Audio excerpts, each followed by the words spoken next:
Hey, how's it going, Shanae?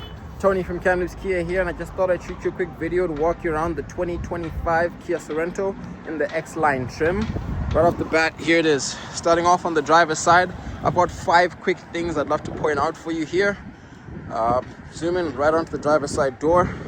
I've got your keyless entry option, which will lock, and I'll show you how that works, and unlock your car doors there. And I always point it towards the mirror so I can point out 1, your turn signal indicator, and 2, the little blind spot monitoring triangle right over there, which will let you know when there's a vehicle in your blind spot. Zooming back out, still on the driver's side, 4 and 5 would be your gas tank. It's located on the driver's side of the vehicle, and you're gonna have a beautiful set of 20-inch mud and snow tires.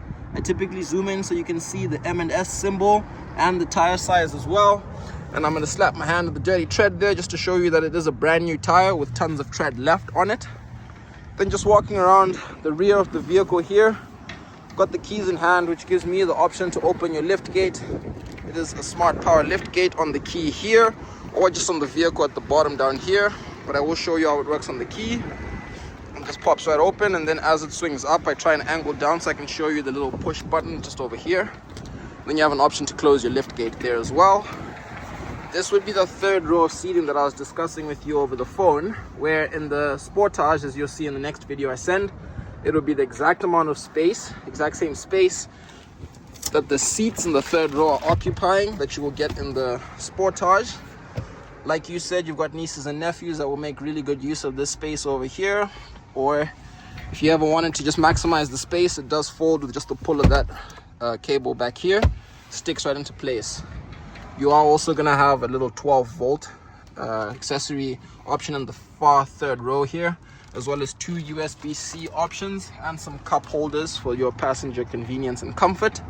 Then you're going to have some easy fold options for the seats here. I always do right because I'm coming back around on the passenger side of the vehicle. I'll show you how easy it is to slap that back up. Just in terms of your cargo space consideration, it will be this little zone over here when you've got the 3rd row seats up. And it does also have your spare tire equipment as well as your locking wheel nuts. Like I said, popping around on the passenger side of the vehicle, I'm just gonna shut that over there. I pop in just to show you how much room you have in the 2nd row, give you a chance to get a look at the passenger side as well. And then as we pop in, like I mentioned, you're gonna see that the seat back does simply click right back into place, and it gives me a chance to show you my 2 favorite buttons in the 2nd row. I call this your ease of entry button just because it helps slide your seat forward to get in and getting into the 3rd row and make that a little bit easier. And then similarly, it slides and clicks back into place. And then up here, I call this the ease of exit button, just for any of your 3rd row passengers to make getting out of the vehicle easier. Just means you won't have to physically come all the way back to help them get out the vehicle. Then I take a second just to pop in to show you that the 2nd row of seating is also heated in the X-Line trim. And to tuck in here, it also has a 12-volt just to make your life easier or your passengers' lives easier. And similarly, the USB-C on the driver and passenger seat back will be there as well. And it gives me the first chance to show you the panoramic moonroof. Coming around, I always pop into the passenger side seat just so we can get a good idea of whether or not it's power or manual adjustment. Where in this case, it looks like it's going to be manual with the seat back for this up here. And the power slide, the manual slide, sorry. It allows you to move the seat back. And then just taking a quick walk around the front, I always pause just so you can see the front of the car and to give you the full 360 as I promised to walk around. Pause right up here for the Kia Tiger Nose grille. And then while I'm up here, I always take a second just to show you the vehicle does have the remote start on the key fob already installed. And how that works is with the click of the lock button and hold on the remote start button. Well, my fingers are cold, I might not get that right the first time. There we go. It does start right up. And then I'm gonna pop in to the driver's side seat so we can take a look at where all the magic happens. I'll start by hitting that button over there. Pop right in. Before I sit down, I want to take a second to show you. You do have your power adjustable mirrors over here. And then you've got, I guess, the switch, locking control, 1 touch up and down driver window, and then all the other 3 windows would be an it'd be power windows, but not automatic. And then you're gonna have your electronic child lock or window lock option, just for your passenger safety. Coming down to the seat here, you have a 6-way power adjustable seat with lumbar support. And then just underneath the driver's side steering wheel, or to the left, will be your illumination control for your dashboard controls, the power liftgate button, as well as traction control, and your little fuse box right over here. But now let's take a second to show you your tilt and telescopic steering wheel option, just to adjust that for you, as well as the flappy paddles at the back here for your paddle shifters. And then we pop right in, like I said, to see where all the magic happens.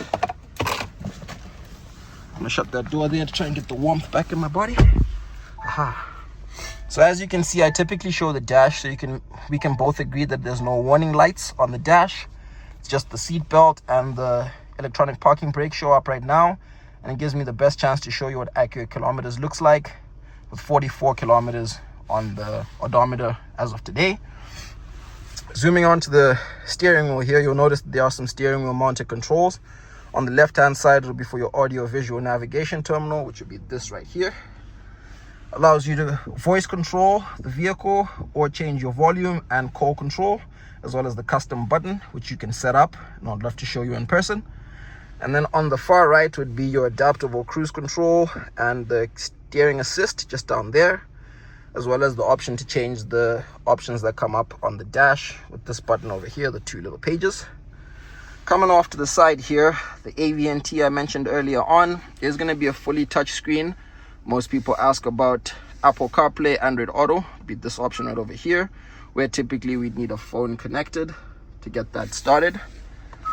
And then it does have a couple other things like your controls for your volume and quiet mode just up there on the quick controls. And then I always take a second just to make sure that I can show you the fully interactive map, which you can set a course for, i.e. set a destination, brings you to the navigation screen. And then take a quick second just to show you the backup camera, where I use this button here, which does the exact same as shifting the vehicle into reverse. And I'll show you just now exactly what I mean. So going into reverse does the exact same thing. Only difference is it'll turn off our parking brake automatically, and that gets reapplied when we shut the vehicle off.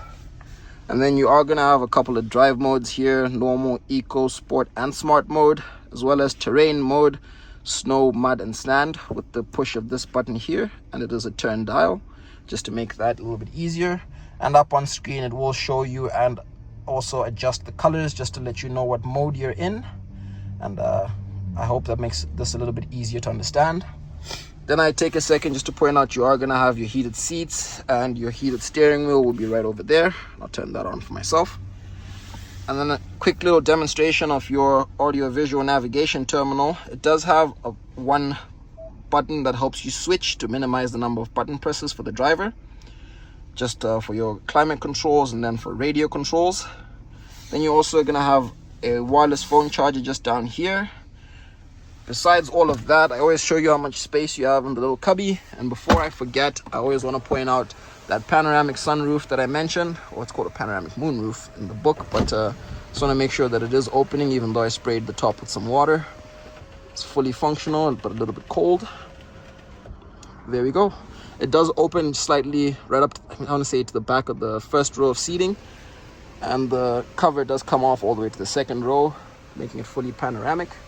And then it does have the little home link system in case you want to sync up your garage door opener, roadside assistance and SOS, as well as your touch option for your lights, which you can sync up to the doors as well. I really hope this covers everything, and I hope you like it. Please let me know what you think.